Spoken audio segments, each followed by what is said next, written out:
Cara, a hora que você já fala a palavra patologia na construção civil, já me dá um arrepio, que eu já fico imaginando aqueles vídeos, aqueles memes que a gente vê na internet É. dos problemas aí em geral.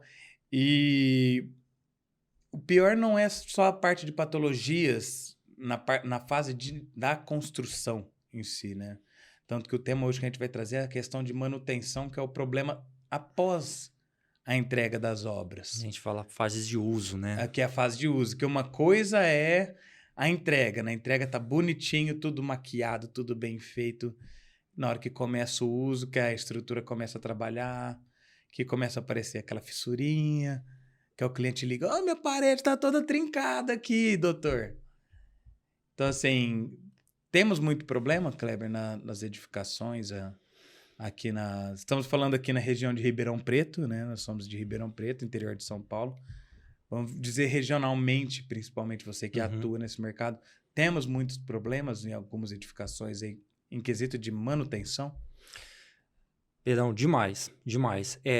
Primeiro, a gente fala, né, que a nossa área da construção civil ela é uma área muito manual, né? Então, assim, diferente das outras indústrias, que você tem ali, né, automobilística, é tudo montadinho, bonitinho, a gente pega ali o concreto, que é uma pedra artificial, depende de um pedreiro para assentar, então é tudo muito manual. Sim, E tudo um com serviço artesanal ali, né? artesanal, de fato, exatamente. Então, você começa a abrir mais possibilidades de ter alguma falha de execução, né? A gente fala que a gente sempre trabalha para minimizar as falhas, né? E trinca, fissura, eflorescência, tudo isso que parece no fase de uso, tem muito demais. Principalmente falando em manutenções que as pessoas não têm cultura de manutenção, principalmente aqui no Brasil. A gente não é muito acostumado com essa cultura de manutenção. E tem muita coisa que herda da obra, né, da fase ali de obra. Alguém errou, um produto mal executado, ou não seguiu o projeto de forma adequada, ou o projetista indicou alguma coisa que, sei lá, executou e não deu certo. Então, problemas tem.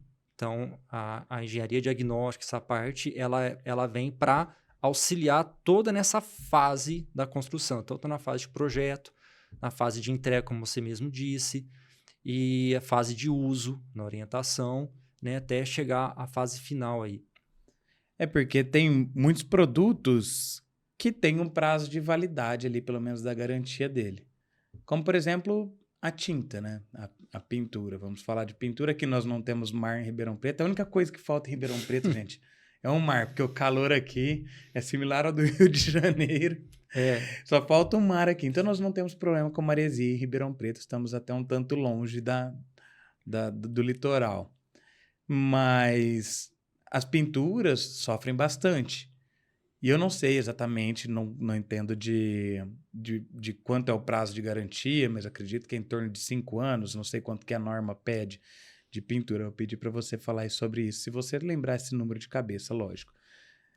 Mas digamos que seja 5 anos o prazo de garantia do revestimento de fachada, um lamato, um grafiato.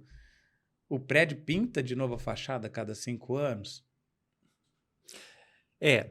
Aí a gente vai falar chega o lado B das manutenções que a gente fala, porque quando a gente fala, por exemplo, você falou Ribeirão Preto, a gente tem uma variação térmica absurda.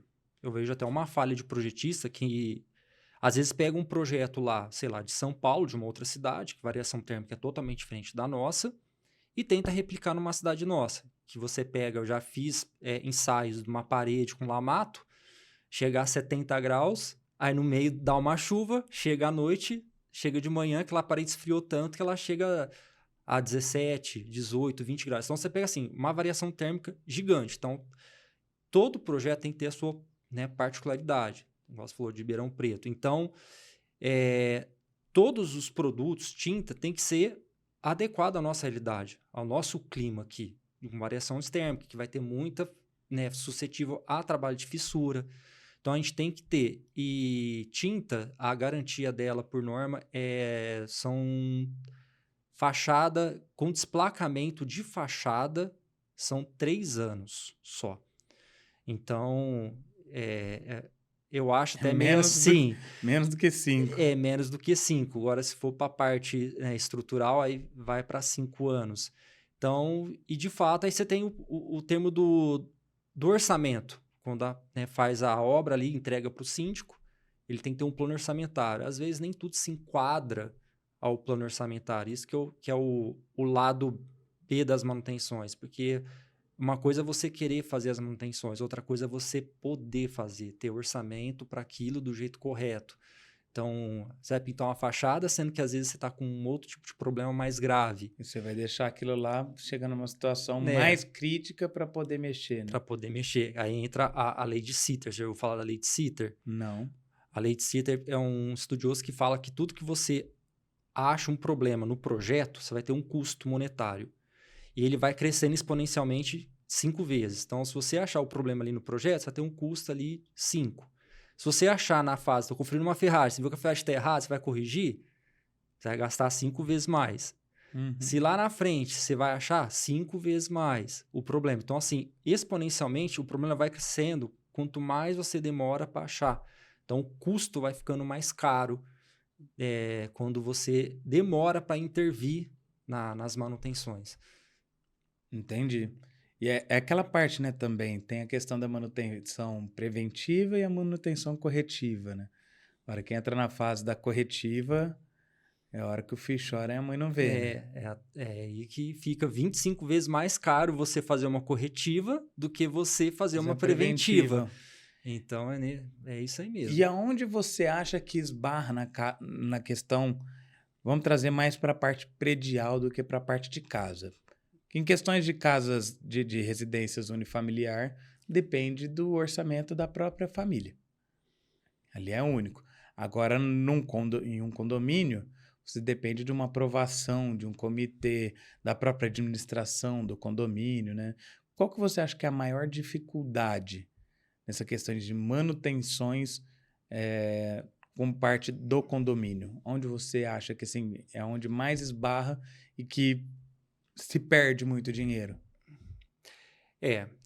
Condomínio, legal se tocar nesse assunto, porque eles têm uma particularidade. Primeiro, você tem um representante legal, civil, criminal, que é o síndico. Então, o síndico ele tem uma baita responsabilidade nas costas dele. E ele é o maestro do condomínio.